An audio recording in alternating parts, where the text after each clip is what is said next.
Hello everyone, I hope this wee video finds you and your loved ones all safe and well again.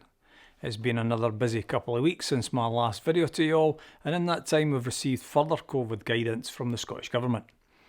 Advice which has allowed us to return to many of our previous endeavours. More excursions, work experience and visitors into the school, for example. We also continue to have pupils drawing their senior courses to a close, finishing off units and undertaking some of the early exams. There's still another 3 weeks to go, and it's important our pupils keep focused, finish their courses and complete their units in class, whilst also undertaking their exams. Every year is demanding at this time for young people, and this year's no different. However, life's full of demanding things, and school prepares youngsters for life. Having said that, school also provides our children with an additional support structure, and I would remind everyone to use the support on offer when in need. So let me begin, as often I do, with the COVID update. Despite the easing of many health and safety mitigations, the Scottish Government has published guidance for continuing good practices for schools to follow. The Government's made clear that whilst we don't need every precautionary measure previously in place, we shouldn't return to pre-pandemic practices where we've learned what works well to keep us all safe. In the light of this, the following measures will remain in place in Tiree High School.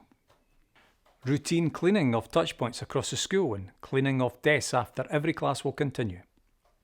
Pupils and staff will continue to use hand sanitizer on entry to the building and on entry and exit of each classroom. Good ventilation will remain a high priority with the use of CO2 monitors in the classrooms, and windows and doors will remain open where appropriate to help with the through flow of air. Breaks and lunchtimes. If it's a dry day, we'll continue to have pupils outside for breaks and lunchtimes. The art room will be available on wet and cold days for pupils to have an inside social area. We're also now able to hold assemblies, and these will resume in August, with each house having at least 2 house assemblies a term. However, we'll also continue to hold whole school assemblies online, and that will allow us to convey key messages to all pupils without unduly disrupting teaching and learning.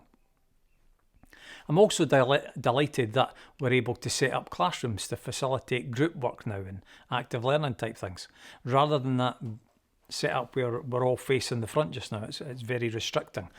The teachers in particular are really happy to be going back to an environment where we can vary the teaching methodology. In terms of masks, well, they're available from our school office, and many of the pupils and staff have chosen to continue wearing them. You may wish to encourage your child to wear a mask on public transport and in crowded places. The guidance also reminds us that it's a responsibility of everyone to be mindful of everyone's right to their own personal space, so no currying up to folk that you don't know. Exams, let me turn my attention to them now. Exams are underway, and the conduct of our pupils has been exemplary so far, so well done to you all and keep up the good work. Pupils are permitted to study at home the day before an exam, and they only need to attend their exam on the day. There's no point in coming in, do an exam and then go in another class, so that's okay. Otherwise, however, pupils must follow their usual timetable and attend classes.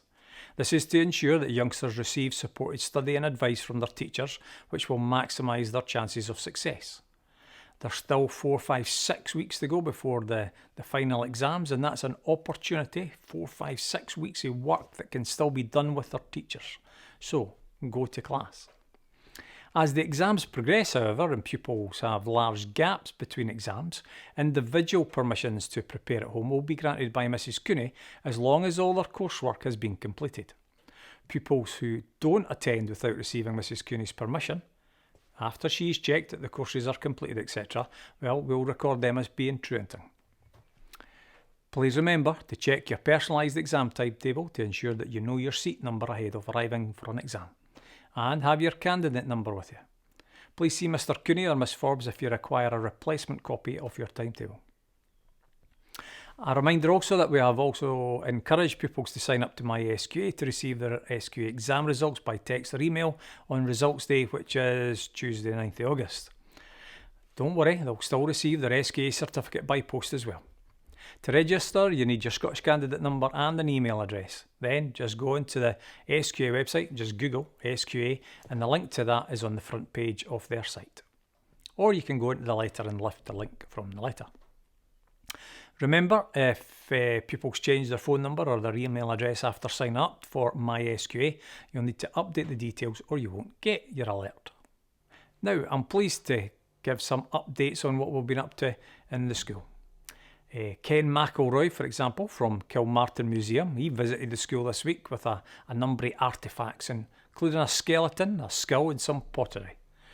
Pupils in S1 and 2 did a session on bone detectives, finding out what we can learn from bones, and also we learned about prehistoric pottery making. They learned to make their own clay pots. These will be ready to take home once they're dry, actually.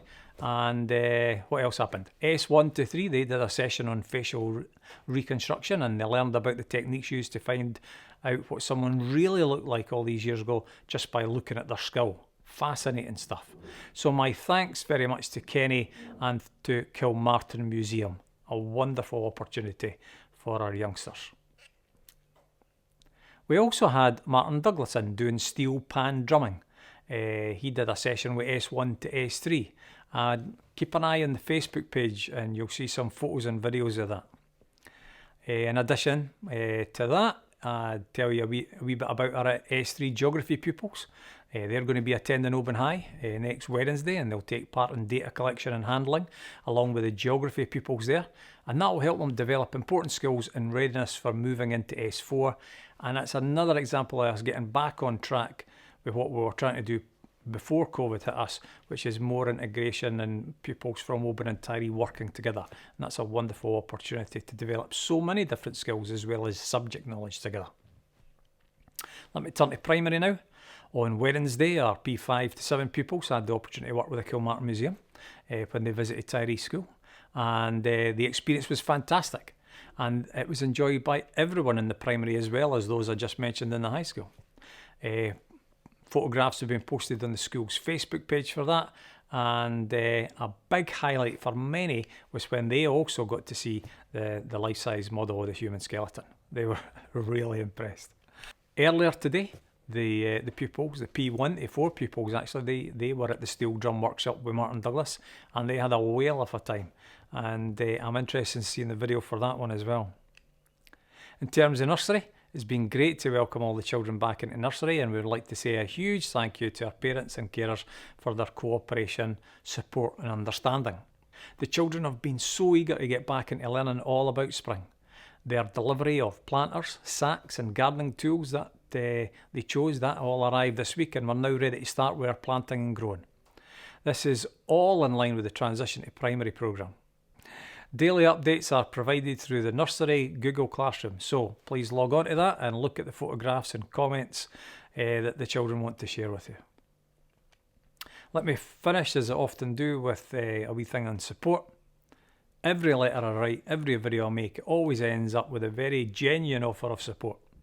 I'm pleased to say that many of you have contacted us and we've now been able to help so many families, but I'm sure many more of you may benefit too if only you would be in touch. Please don't worry about contacting us and letting us know if you'd like our help.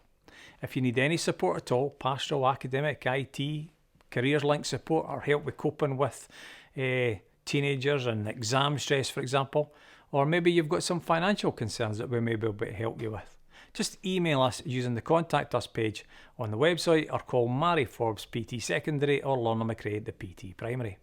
Together with Alan, our family liaison officer, we'll be keen to help. Just ask and we'll absolutely do our best for you and your family. So I hope you have a lovely weekend ahead, and I'll see you all back in Tyree on Monday. Thanks very much.